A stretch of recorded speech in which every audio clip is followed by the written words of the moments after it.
عمر بن عوف رضی اللہ تعالیٰ عنہ سے روایت ہے کہ رسول اللہ صلی اللہ علیہ وآلہ وسلم نے فرمایا، ایک وقت ایسا آئے گا کہ دین اسلام صرف حجاز میں ہی سمٹ کر رہ جائے گا، جیسے سانپ اپنی بل میں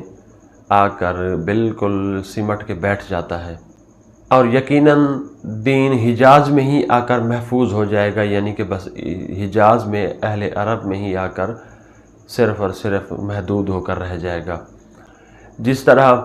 پہاڑی بکری پہاڑ کی چوٹی پر چڑھ کر اپنے آپ کو محفوظ کر لیتی ہے، ایسے ہی دین بالکل سمٹ کر ایک جگہ پر آ جائے گا، اور دین جیسے شروع میں اجنبی تھا ایسے ہی آخری وقت میں بھی اجنبی ہو جائے گا لوگوں کے لیے دین۔ اور خوشخبری اور مبارک ہو ایسے گمنام مصلحین کو جو لوگوں کی اصلاح کرتے ہیں میری سنتوں کے لیے، یعنی کہ میری سنتوں کو زندہ کرنے کے لیے لوگوں کی اصلاح کرتے ہیں، جو کہ نئی بدعات میں خود کو مگن کیے ہوئے ہوتے ہیں لوگ۔ تو خوشخبری ہے ان لوگوں کے لیے جو لوگوں کو بدعات سے توڑ کر سنت میں جوڑتے ہیں، سنت کی طرف جوڑتے ہیں، ان لوگوں کو اللہ کے رسول نے خوشخبری دی ہے۔ اور آج کا دور دیکھ لیں کہ آج کے دور میں سنت کو چھوڑ کر دین میں بدعات لوگوں نے پیدا کر لی ہیں، خود ساختہ عبادات شروع کر دی ہیں، اور اللہ کے رسول صلی اللہ علیہ وآلہ وسلم کی جو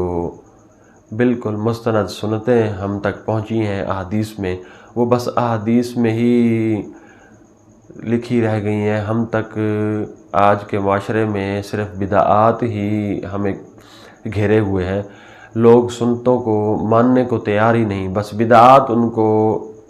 اچھی لگتی ہیں اور سنت ان کو بالکل بھی سنت نظر نہیں آتی۔ بدعات کو لوگ سنت سمجھ بیٹھے ہیں اور سنت کو بدعت سمجھ رہے ہیں، صرف اس وجہ سے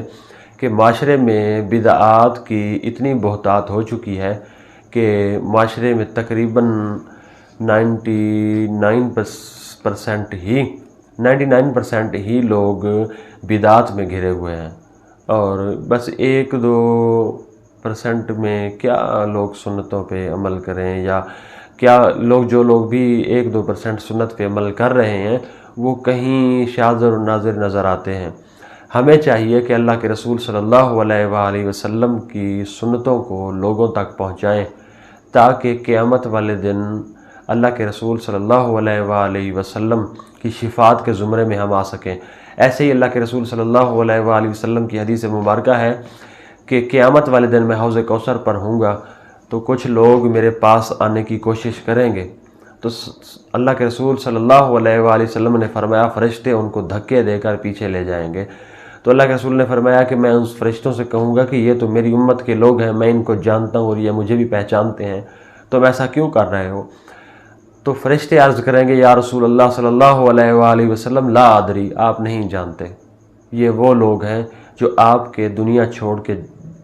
آ جانے کے بعد، یا آپ کی دنیا چھوڑنے کے بعد ان لوگوں نے دین میں خود ساختہ عبادتیں، خود ساختہ کام شروع کر دیے تھے جن کی آپ نے تعلیم نہیں فرمائی تھی۔ تو اللہ کے رسول صلی اللہ علیہ وآلہ وسلم ناراضگی کا اظہار کرتے ہوئے یہ فرمائیں گے کہ ان کو مجھ سے دور کرو، ان کو مجھ سے دور کرو، ان کو مجھ سے دور کرو۔ جب آپ یہ کلمات فرمائیں گے کہ ان کو مجھ سے دور کرو، اس کے بعد اللہ معاف کرے شفاعت کی گنجائش تو ان لوگوں کے لیے نہیں بچتی۔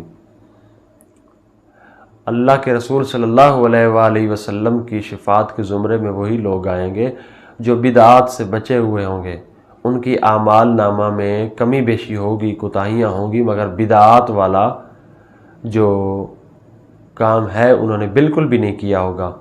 وہی لوگ آئیں گے اللہ کے رسول صلی اللہ علیہ وآلہ وسلم کی شفاعت کے زمرے میں۔ اور ہمیں چاہیے کہ ہم بدعات سے بچیں اور شرک سے بھی بچیں۔ اللہ کے رسول صلی اللہ علیہ وآلہ وسلم کے حق پہ یہ ڈاکہ ڈالنا ہے کہ ہم لوگ بدعات پہ عمل کریں یا بدعات معاشرے میں پھیلائیں، یہ تو اللہ کے رسول صلی اللہ علیہ وآلہ وسلم کی ناراضگی کا موجب ہو سکتی ہیں یہ ایسے کام، کیونکہ بدعات اس کام کو کہتے ہیں جو اللہ کے رسول نے نہیں کیا اور لوگ کر رہے ہیں، یا تو لوگ ایسے نعوذ باللہ یہ سمجھ رہے ہیں کہ یہ دین میں یہ کام تھا اور اللہ کے رسول نے نعوذ باللہ ہمیں بتایا نہیں۔ کیا اللہ کے رسول صلی اللہ علیہ وآلہ وسلم نے کوئی بھی نیکی کا کام ہم سے چھپایا، نعوذ باللہ، ہو بھی نہیں سکتا ایسے۔ پیغمبر کبھی بھی ایسے نہیں، یہ کام پیغمبر کر ہی نہیں سکتا کہ دین کا کوئی بھی معاملہ ہو اور لوگوں سے پیغمبر نے کبھی بھی اللہ معاف کرے چھپایا ہو۔ اللہ کے رسول صلی اللہ علیہ وآلہ وسلم نے ہم تک پورا دین پہنچا دیا، اور